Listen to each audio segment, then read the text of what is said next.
তো আসসালামু আলাইকুম।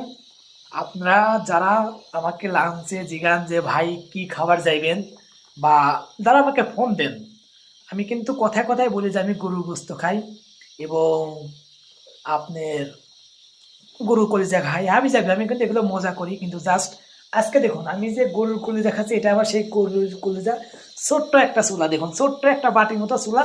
এটা রান্না করে আমার পুরো একটা দিন চলে, এটা আমার চুলা। আর আমার প্রিয় খাবার যে ডাউল, সেই ডাউলটা পাক হচ্ছে। এর সাথে আপনার দেখুন, এর সাথে আমি পাক করতেছিল কি, এর সাথে আমি পাক করতে দুটো দুটো টমেটো দিছি। আপনারা দেখুন, এটা আমার হাত দেখুন, এগুলো কি করছি এরকম। হ্যাঁ, তো এর সাথে দেখুন দুইটা টমেটো দিচ্ছি এবং একটু আমি চালটা কমাই দিই।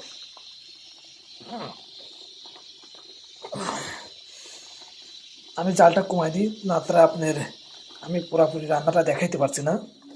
তো এটা হলো আমার প্রিয় খাবার। হ্যাঁ, এটা আমার প্রিয় খাবার ডাউল। আর সাথে ডিম ভাজি, ডিমও আছে। এই যে ডিম, এই যে ডিম নিয়ে এসে এক কেস। আমি প্রতিদিন একটা করে ডিম খাই। আর এটাই ভাই, এটাই হলো প্রবাসীর জীবন, শর্টকাট রান্না, শর্টকাট খাওয়া। আপনার ডাউল ডিম ভাজি, এই ডাউল কালকে পর্যন্ত চলবে কন্টিনিউ। আর ডাউল এমনি আমার প্রিয় খাবার। তো ডাউলটি কেমন হলো রান্না করলাম। তো আপনারা যদি কেউ আমার ডাউলটি ভালো লাগে অবশ্যই লাইক কমেন্ট করবে।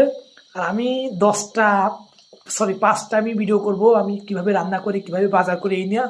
তো পুরো ভিডিওটা আপনারা মনোযোগ সহকারে দেখবেন। হ্যাঁ, তো আজকে এই পর্যন্তই, অনেক রাত হয়ে গেছে। আপনারা হয়তো বাংলাদেশ থেকে ভিডিওটি কালকে পাবেন। ধন্যবাদ। নিজের পরিবারের যত্ন নেবেন। ধন্যবাদ। আসসালামু আলাইকুম।